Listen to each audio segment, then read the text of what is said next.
Bueno chicos, llegamos a la parte donde voy a hablarte de mi experiencia con este Osmo Pocket 3.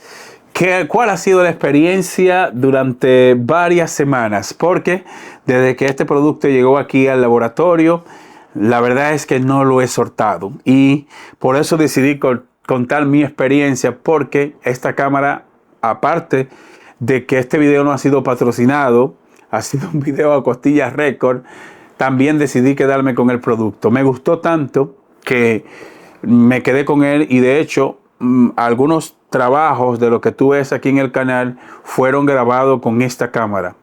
Ambas tomas que tú vas a ver en ese video, de esas imágenes que te estoy presentando ahí, todo fue hecho con esta cámara. Tanto el audio como la imagen fue capturada con este Osmo Pocket y yo decidí hacer esa prueba para ver si esta te serviría para tú crear contenido, para crear, ¿verdad? Para crear videos como en este caso de tecnología o un podcast o lo que tú quieras, ¿no? Pues sí funciona. De hecho, mira las imágenes, cuenta con una calidad de imagen muy buena. Ese video fue grabado, lógicamente, en estas condiciones. Yo tengo una luz profesional por aquí, tengo otra luz por acá. Aquí tengo dos luces en LED, aquí en la parte de atrás. Y esto hace de que la calidad de imagen sea buena. Pero aunque yo tenga esas luces, ¿verdad? Y tenga, vamos a decir, este sistema de grabación, la cámara debe ser buena. Porque yo he hecho esa misma prueba con teléfonos.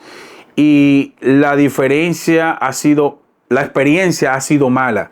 Es decir, cuando ya yo saco el video y lo tiro al editor, me doy cuenta de que no vale la pena subirlo, porque yo siempre, lo que yo busco es siempre tener un video de calidad, ¿no? Para subirle a ustedes un video de que sea bueno. Y sin embargo, basado en mi experiencia, que todo esto que está por aquí, a ver, yo tengo un montón de vaina aquí. Eso es una tablet que tengo aquí, pero no pasa nada. Entonces, diría yo, si tú me preguntas a mí, Alex, pues basado en tu experiencia, ¿puedo usar yo el Osmo Pocket para un estudio, grabar? No es recomendable, porque no te voy a decir que lo recomendable es tú tener una cámara semiprofesional. Sin embargo, a pesar de que es una cámara pequeña, pues fíjate que te da la calidad suficiente para tú grabar en un estudio, como yo estoy ahora mismo.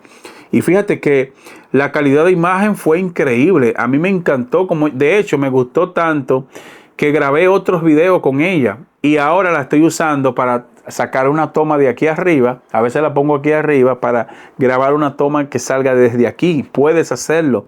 Y graba en 4K a 60 cuadros por segundo. Que todavía no he hecho pruebas con formato profesional porque graba en ProRes, si mal no recuerdo graba en ProRes, que ya también eso es un video ya profesional. Eso es para los usuarios que se dedican a grabar cortometrajes o escenas de películas, pues usan ya ese formato de video que ya pasa a ser algo profesional, ¿no?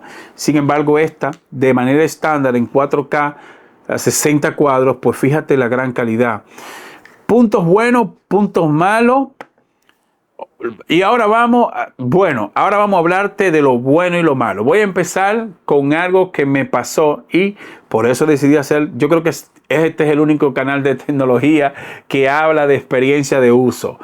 Lo que me pasó fue que estuve grabando el otro día una jornada como de 1 hora. Tuve la cámara encendida aproximadamente como 1 hora y ese día estaba un poquito caliente aquí. Y la cámara entró en modo de protección. Creo que es la primera vez que me pasa. La cámara entró en modo de protección y lo que hizo fue que se apagó.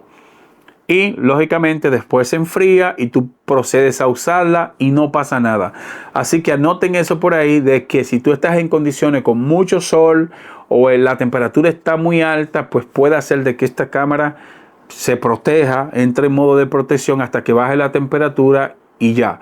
Pero por eso no te preocupes, porque yo tengo una Sony Alpha 7 IV, que es con la que estoy grabando este video ahora mismo, y esa se calienta también.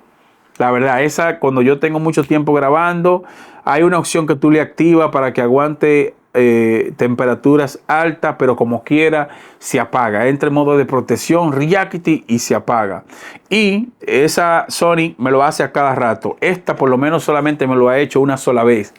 Una sola vez, porque después de eso yo he grabado tutoriales, he grabado otras cosas y he durado mucho rato grabando y la cámara no se ha apagado.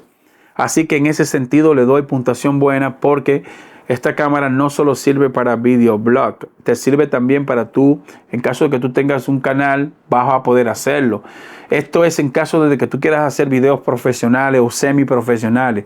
Ya para tu video de consumo personal, ya sea grabando si te vas de vacaciones y quieres tener las mejores imágenes, pues ahí también estaría perfecta, porque es una cámara discreta, pequeña, con una muy buena estabilización de imagen, con una muy buena calidad de imagen, con un buen sonido omnidireccional, tanto el audio que graba la cámara en sí como el micrófono que viene, porque trae un micrófono similar a este que lo puedes sincronizar con ella y también funcionaría súper bien, porque la calidad de estos micrófonos de DJI es muy buena. La tecnología en sí y la calidad en el audio es muy buena.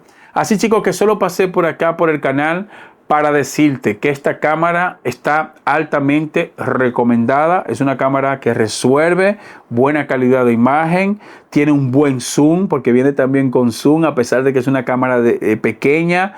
Puedes usarla tanto para videoblogs como para tú grabar en un laboratorio, así en un estudio, o un estudio que tú te inventes ahí como tú puedas, te va a servir. Así que solamente por estas razones yo la compraría. Me encanta también el concepto de la pantalla, esta pantalla abatible, que tú también cuando te estás grabando, es una pantalla OLED. No importa que tú estés en condiciones de verdad con mucha luz, que esta pantalla OLED te sirve muchísimo, porque al tener una buena imagen, al tener los colores muy buenos, pues esto te da una idea de cómo está quedando el video que tú estás grabando. Así que mi experiencia final con esta cámara es que primero me voy a quedar con ella, y esta cámara la recomiendo sin mayor problema. Es una verdadera máquina. Si te gustó esta experiencia de uso, no olvides suscribirte, dale like a este video y te veo en la próxima entrega.